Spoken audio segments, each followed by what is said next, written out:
Piece by Piece is the first LEGO movie in over 7 years. It is a documentary musical biopic of musician and producer Pharrell Williams, and I thought it was kind of a mixed bag. The animation, on one hand, I thought was really impressive, despite the fact that it is sort of put in a box by being in this documentary format.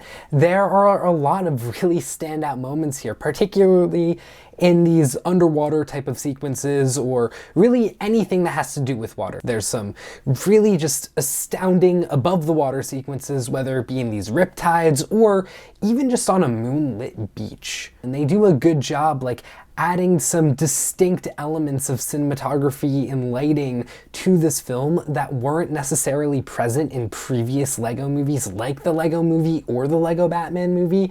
And personally, I really appreciated that. I appreciate that the least that this movie does is push the medium of LEGO animation forward. Aside from that though, I'm not really the biggest fan of this movie. It just felt really dry and empty and sad. Like, Pharrell Williams is a 51-year-old musician.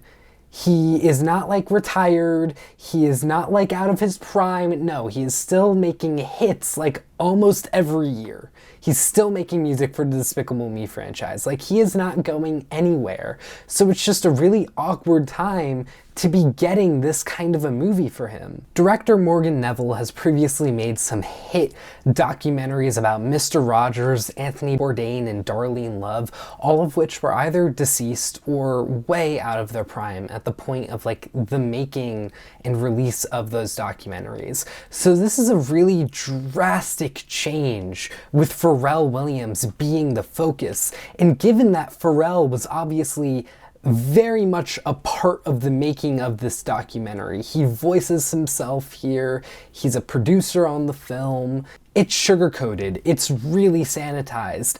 Like, all of the problems that Pharrell has to deal with in this film are essentially boiled down to him being too nice and him not being ready to commit to things yet. It's very much like all his problems are just kind of too much of a good thing. So it doesn't really make him feel like a human.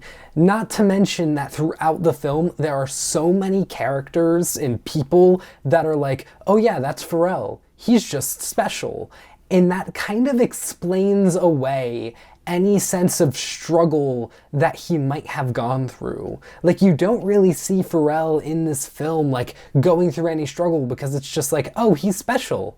He could do that. He's special. He could also do that. And luckily, there's a lot of just really flashy moments, whether it be a musical sequence or just a really well animated sequence. And because this is only a 94-minute film, it does a good job at taking your attention away from its lack of actual detail. But then when the film ends, it's just like, what was the point? So yeah, I'm giving this movie 2.5 stars. I'm really disappointed. And I just feel like, what's the point? You know, like, really the only great aspect of this movie is that it did push LEGO animation forward and it brought LEGO animation back, and I hope that LEGO animation stays, but I'm a little worried because this documentary isn't made for kids, but it's also too flashy and really sparkle-coated, essentially, to be made for adults. So where is the audience for this movie? I just feel like there isn't an audience for this movie. With that being said, what did you all think? Please let me know in the comments down below your thoughts on Piece by Piece. I'll see you all in the next movie review. Take care.